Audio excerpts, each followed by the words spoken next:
রাজ্যপালকে নিয়ে আবার নতুন নাটক। সায়ন্তিকাদের সায়ন্তিকা, আহ, এরা অভিনেত্রী। এদের যদি এত ভয় থাকে পুরুষ থেকে, তাহলে তো খুব মুশকিল। যাদের ডজন ডজন পুরুষ বন্ধু থাকে, তারা পুরুষদের এত ঘৃণা করবে কেন? আমাদের রাজ্যপাল পুরুষ বলে তাকে এত ঘৃণা করার কি আছে? যদি কোনো ঘটনা ঘটে থাকে, সেটা বিচারাধীন। এখনো কেউ বলতে পারবে না যে সত্যি এই ঘটনা সঠিক। তবে আমরা ধরে রাখি যে মেয়েরা কোনো কথা বললে সেটাই ধরে নিতে হবে। আমাদের দেশের আইন ও ওমেন পন্থী আইন ধরেই নিতে হবে যে হ্যাঁ, রাজ্যপালের বিরুদ্ধে কোনো একটা মেয়ে অভিযোগ করেছে মানেই সেটা সঠিক। সেটা করানো হয়েছে কিনা, তার পিছনে কোনো পরিকল্পনা আছে কিনা। আমরা বহু বহু কেসে দেখেছি যে যখন না পারা যায়, তার বিরুদ্ধে একটা মেয়েলি অভিযোগ, কোনো একটা মেয়েকে দাঁড় করিয়ে দিয়ে অভিযোগ করে দাও। যেটা নিয়ে তারা সন্দেশখালী রেখাপাত্রের এগেনস্টেও কিন্তু তৃণমূলের কথা বলার চেষ্টা করেছে। তাহলে এখানে তারা তারা কি রাজ্যপালকে তাড়াতে চাইছে? মূল কথা, রাজ্যপালকে তাড়াতে চাইছে। কারণ হচ্ছে, কোনো কারণে যদি এই রাজ্যপাল এ রাজ্যে 355 বা 356 ধারার সুপারিশ করে ফেলেন, তাহলে কিন্তু মমতা বেকায়দায় পড়ে যাবেন। কারণ হচ্ছে, কেন্দ্র একটা সুযোগ চাইছে। তারাও চাইছে যে রাজ্যপালের কাছ থেকে সুপারিশটা আসলে তারা একটা সিদ্ধান্ত নিতে পারবে, তারা চাপ সৃষ্টি করতে পারবে। এবং এই এই এই আশঙ্কার কথা কিন্তু আছেই। ফলে রাজ্যপালকে তাড়াতেই হবে, এরকম একটা চলছে। যাই হোক, রাজ্যপাল যদি সত্যি অন্যায় করে থাকেন, তার বিচার হোক। এবং তার তদন্ত হচ্ছে। যদিও আমাদের দেশে রাজ্যপালের বিরুদ্ধে খুব একটা বেশি কিছু করার নেই, তাহলে সেটা জানার পরেও এই রাজ্যপালের বিরুদ্ধে এইভাবে করে লাভটা কি? হ্যাঁ, যদি মনে হয় যে এই রাজ্যপাল আমাদের আরও বড় ক্ষতি করতে পারে, তাহলে তাকে সেভাবে মেমোরান্ডাম দিয়ে পদ্ধতিগতভাবে করা যেতে পারে। রাষ্ট্রপতির কাছে দরবার বিভিন্ন জায়গায় করা যেতে পারে পদ্ধতিগতভাবে। কিন্তু এইরকম একটা নোংরা খেলা খেললে লাভটা কি? যে খেলায় আমাদেরও তো মুখ পুড়ছে। হ্যাঁ, এটা তো সারা ভারতবর্ষ জুড়ে হচ্ছে যে আমাদের মেয়েরা, আমাদের প্রতিনিধিরা, আমাদের বিধায়করা, তারা এই ধরনের অভিযোগ করছে, এইসব নিয়ে খেলা হচ্ছে। যদি হয়, সেটা তো অভিযোগ হয়েছে এবং তার তদন্ত চলছে আমরা যতদূর জানি।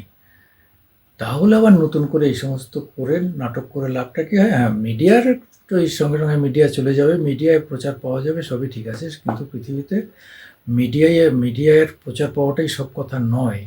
নিজেদের আত্মসম্মান বোধ, নিজেদের গণতান্ত্রিক মূল্যবোধ, আমাদের দেশের সংবিধানকে রক্ষা করা, এসব দায়িত্ব রয়েছে।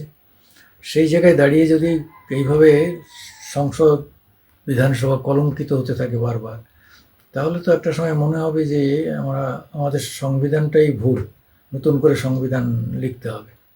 এমনিতেই 102 বার এই সংবিধান পরিবর্তন হয়েছে।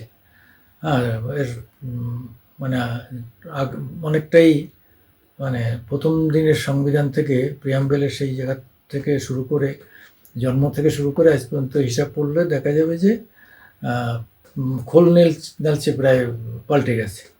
ধর্মনিরপেক্ষতা তো ছিল না, সেটা তো অ্যামেন্ডমেন্ট করে এনে ঢোকানো হলো। এরকম বহু বহু আছে যে সবথেকে কংগ্রেসই বেশি সংশোধনী এনেছে সংবিধানে।